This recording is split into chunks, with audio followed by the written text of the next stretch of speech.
विपक्ष को क्या पूरे राजस्थान को समझ में आना चाहिए। भारतीय जनता पार्टी की राजस्थान की सरकार, भजनलाल जी की सरकार बातें तो बड़ी बड़ी कर रही है। इन्होंने पिछली बार 35 लाख हजार करोड़ रुपए का एमओयू किया था और देश के प्रधानमंत्री को बताया था कि साहब 8 लाख करोड़ रुपए जमीन पे उतर गए हैं।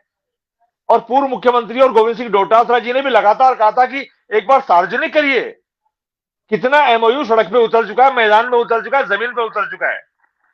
और अब ये कल फिर पहले 100 करोड़ रुपए खर्च किए थे हिंदुस्तान वासियों के, राजस्थान वासियों के, अब आज इन्होंने फिर किया है।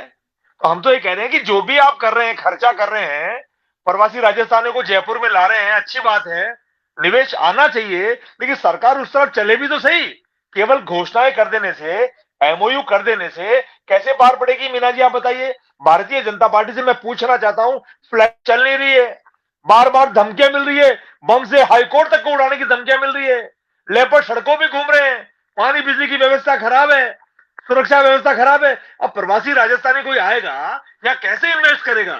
हम तो ये कहते हैं कि प्रवासी राजस्थानी आए, कांग्रेस पार्टी और विपक्षी उनका स्वागत करती है, पधारो मेरे देश, आइए राजस्थान में इन्वेस्ट करिए, लेकिन सरकार अपना विजन क्लियर करेंगे।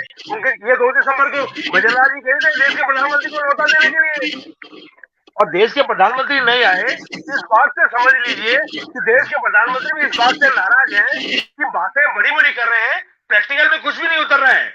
मैं देश के, राजस्थान के मुख्यमंत्री आदरणीय भजनलाल शर्मा जी से निवेदन करूंगा कि गवर्नर साहब को बुलाने से, केंद्रीय मंत्रियों को बुलाने से, प्रवासी राजस्थानियों को बुलाने से, करोड़ों रुपए खर्च कर देने से आयोजन सफल नहीं होते।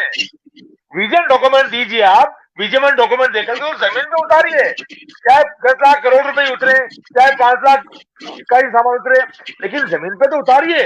बातें बड़ी बड़ी कर देने से राजस्थान का विकास या उद्योग का विकास नहीं होने वाला है, ना यहाँ टूरिस्ट आने वाला है। जिस तरीके का माहौल पिछले 2-3 महीने से बिगड़ा हुआ है, मीना जी टूरिस्ट कैसे आएगा बताइए। आजकल जयपुर में लेपर्ड इस तरीके से घूम रहे हैं जिसकी कोई चिंता ही नहीं किसी को।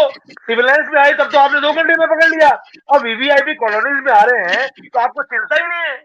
बड़ी बड़ी धमकियां लगातार हाईकोर्ट को, मीना जी 5 दिन से लगातार धमकियां मिल रही है, आप बताइए कैसे काम होगा, कैसे होटल्स में गैस ठहरेंगे, कैसे बाग बगीचों में लोग घूमेंगे या सब काम करेंगे। तो इस तरह की जो बातें चल रही है, मैं तो सरकार से निवेदन करूंगा कि मेहरबानी करके ये जो भी हरकतें कर रहे हैं उनको पकड़िए, ताकि राजस्थान में अमन चैन के साथ साथ राजस्थान का टूरिज्म भी बढ़े और राजस्थान में प्रवासी राजस्थानी आए और यहाँ अपना इन्वेस्ट करें।